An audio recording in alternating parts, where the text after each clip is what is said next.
مسجد حرام سے مسجد اقصی تک حضور براق پہ گئے اور وہ اتنا سری و رفتار تھا کہ جہاں اس کی نظر جاتی تھی وہاں اس کا قدم پڑتا تھا.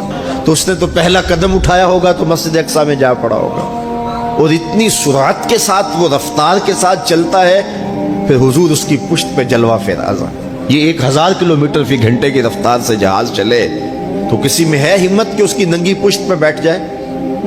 ہوا کی مزاحمت ہی گوارا نہ ہو، پڑخ چڑ جائیں، آگ لگ جائے. اور جو کروڑوں میل فی سیکنڈ کی رفتار سے جا رہا ہے اس کی ننگی پشت پہ بیٹھنے والے شاہ سوار کی عظمت کو سلام کرنے کو جی نہیں چاہ رہا.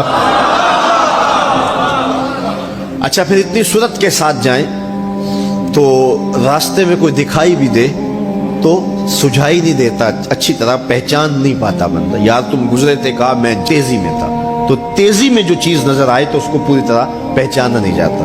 لیکن اب اس رفتار سے جا رہے ہیں. لیکن معرفت کا عالم کیا ہے کہ میں حضرت موسیٰ کی قبر کے قریب سے گزرا، میں نے دیکھا وہ قبر میں کھڑے ہو کے نماز پڑھ رہے ہیں. اور حضور ابھی وہاں پہنچتے ہیں مسجد اقصی میں تو حضرت موسیٰ علیہ السلام پہلے وہاں موجود تھے. یا تو یہ ماننا پڑے گا کہ یہاں بھی موجود تھے وہاں بھی موجود تھے، اور یا پھر یہ ماننا پڑے گا کہ وہ پہلے چلے گئے.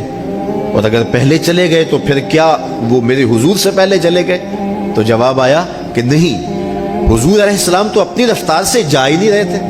حضور تو جا رہے تھے براق کی رفتار سے، اور حضرت موسیٰ گئے ہیں نبوت کی رفتار سے. براق بہت سری ہوگا لیکن نبوت سے سری نہیں ہو سکتا، اس لیے حضرت موسیٰ پہلے پہنچ گئے. یہ ایک مرحلہ مکمل ہوا. اب دوسرا مرحلہ مسجد اقصی سے لے کے پہلے آسمان تک وہ نور کی ایک سیڑھی تھی اور یہ براق سے بھی زیادہ سری و رفتار تھی. یہ دوسرا مرحلہ تھا. اور پھر تیسرا مرحلہ پہلے آسمان سے لے کر کے 7ویں آسمان تک فرشتوں کے پروں پہ گئے. 7ویں آسمان سے سدرہ تک جبریل امین کے پروں پہ گئے. یہ چوتھا مرحلہ تھا اور ہر مرحلہ پہلے مرحلے سے سری تھا.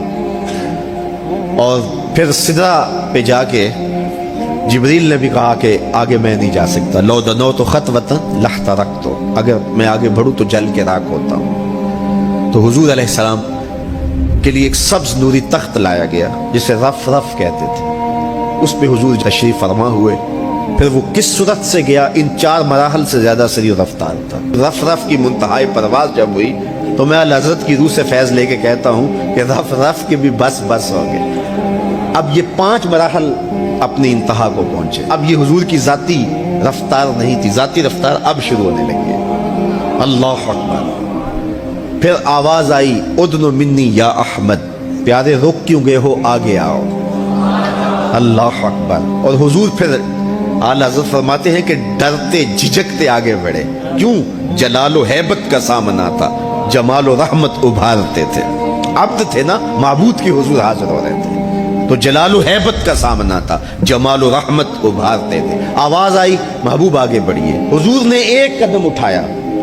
اب پھر فاصلہ کتنا طے ہوا ایک قدم میں؟ مسجد حرام سے لے کے مسجد اقصی تک براق نے جتنا فاصلہ طے کیا، مسجد اقصی سے لے کر پہلے آسمان تک نور کی سیڑھی نے جتنا فاصلہ طے کیا، اور پہلے آسمان سے 7ویں آسمان تک اور پھر وہاں سے سدرہ تک جبریل اور فرشتوں نے جو فاصلے طے کیے، پھر اس کے بعد رف رف جہاں تک گیا.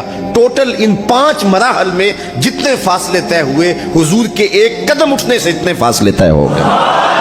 اب یہ رفتار تھی میرے حضور کی. پھر ہر قدم میں اتنا فاصلہ طے ہوتا جتنا پیچھے ٹوٹل قدموں سمیت فاصلہ طے ہو چکا ہوتا. اب کوئی حساب کر کے تو دکھائے.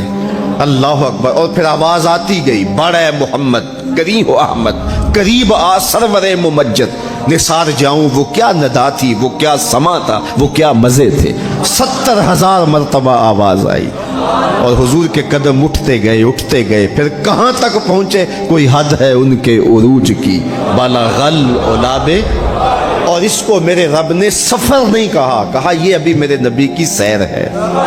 کیا سمجھو گے میرے رسول کو؟ اس کی سیر اتنی سری ہے کہ تمہاری عقلیں تھک گئی ہیں، اور اگر وہ سفر کرنے پہ آئے تو پھر عالم کیا ہوگا.